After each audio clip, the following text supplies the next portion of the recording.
చారిత్రాత్మకమైన విజయాన్ని రాష్ట్రానికి అందించారని పెందుర్తి ఎమ్మెల్యే పంచకర్ల రమేష్ బాబు అన్నారు. స్థానిక కళ్యాణ మండపంలో ఆయన మీడియాతో మాట్లాడారు. పెందుర్తి ప్రజలందరికీ కృతజ్ఞతలు తెలిపారు. తన గెలుపునకు పార్టీలకు అతీతంగా పని చేశారన్నారు. రాష్ట్రాన్ని కాపాడుకోవాలని కూటమికి భారీ విజయాన్ని చేకూర్చారన్నారు.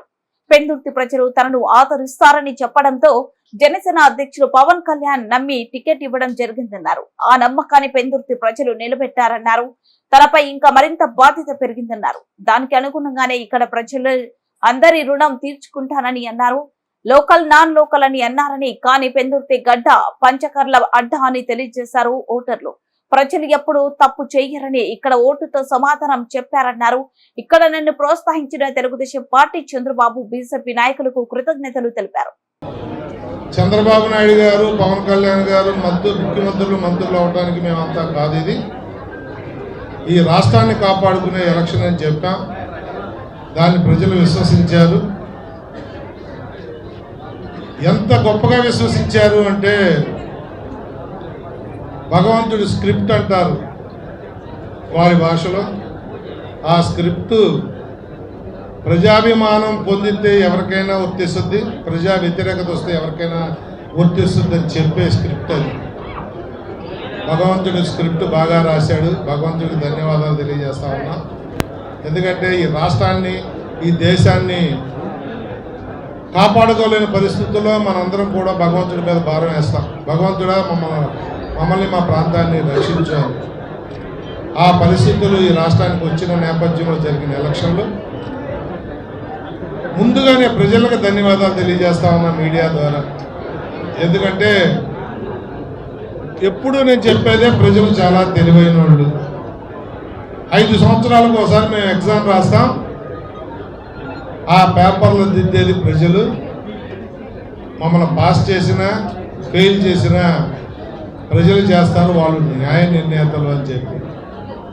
మరి ఎంతో కాముగా ఉండి దేశ విదేశాల నుంచి కానీ ఇతర రాష్ట్రాల నుంచి కానీ ఓటేయటానికి పోటెత్తినట్టు వచ్చిన ప్రజలను చూసి మహిళా ఓటు శాతం పెరిగింది అని చెప్పి కూడా మాదంటే అధికారం మాదని అన్ని పక్షాలు అన్నప్పటికీ కూడా ప్రజల తీర్పు మాత్రం సుస్పష్టంగా ఒకే విధానంతో రాష్ట్ర ప్రజలందరూ ఆలోచించారు. ఆ తీర్పే అమలు చేశారు. మీడియా ద్వారానే ప్రజలకు ధన్యవాదాలు తెలియజేస్తా ఉన్నాను. ఈ రాష్ట్రం అంతా ఒక ఎత్తు అయితే, నేనైతే జీవితాంతం రుణపడి ఉంటాను. మరి ఇక్కడికి వచ్చేసరికి నన్ను ప్రోత్సహించిన తెలుగుదేశం లీడర్లందరికీ పేరు పేరున, అలాగే క్యాడర్కి కానీ బీజేపీ లీడర్స్కి, క్యాడర్కి, మరి జనసేన అయితే నా కుటుంబ సభ్యులు, వాళ్ళైతే ఎలక్షన్కి బూత్ దగ్గర వాళ్ళు పడ్డ తపన, నేను గెలవాలి అని చెప్పి మన జన సైనికులు, వీర మహిళలు వాళ్ళే అభ్యర్థుల్లాగా నా మీద చూపించిన ప్రాభాభిమానానికి ఈ మూర్తి పార్టీల నాయకులకు కానీ కార్యకర్తలకు కానీ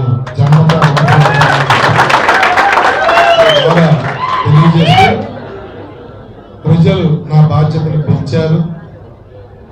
తప్పకుండా అనునిత్యం మీరు ఇచ్చిన ఈ తీర్పుకి శిరస్సు వంచి మీకు పాదాభివందనం చేస్తూ, ఎప్పుడు అది గుర్తు చేసుకుంటా, ప్రతిరోజు కూడా దాన్ని స్మరించుకుంటూ మీ సేవలో పునరుద్ధరితం అవుతానని చెప్పి, మీ నిర్ణయం చాలా మంచి నిర్ణయం అని మీరు అనుకునే విధంగానే ఒళ్ళొంచి పనిచేస్తానని చెప్పి మీకు మాటిస్తాను.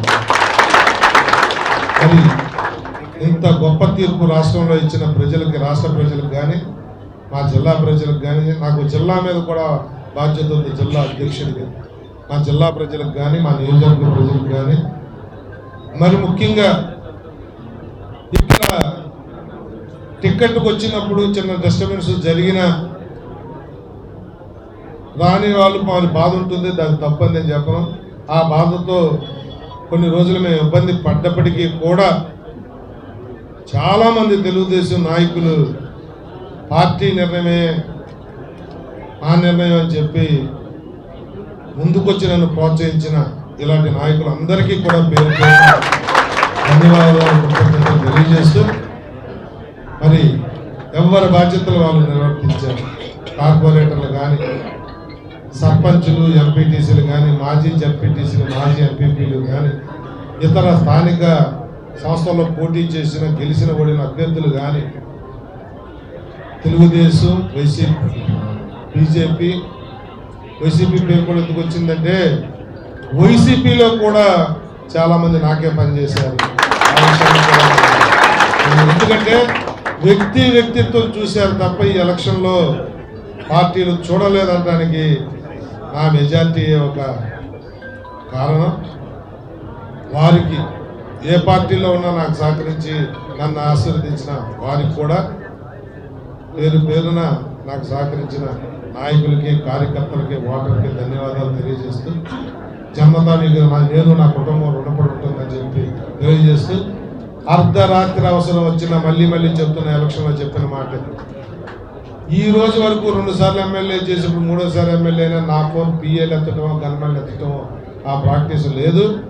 24/7 ఎప్పుడు ఫోన్ చేసినా ఏదన్నా మీటింగుల్లో ఉంటే తప్ప, లేకపోతే నిన్న మొన్న కొన్ని ఫోన్లు ఎత్తలేకపోయాను. ఎందుకంటే జనం మధ్యలో ఉంటాం, ఫోన్ చేతిలో లేకపోవడం. నిన్న కూడా పవన్ కళ్యాణ్ గారితో మీటింగ్కి వెళ్ళడం వల్ల కూడా కొన్ని గంటలు ఫోన్ ఎత్తలేకపోయాను. అలాంటి సందర్భాలు తప్ప 24/7 ఏ టైం అయినా కూడా మీరు నాకు ఫోన్ చేయొచ్చు. ఎక్కడ ఇబ్బంది ఉంటే అక్కడికి వచ్చి నిలబడతానని చెప్పి మీ ద్వారా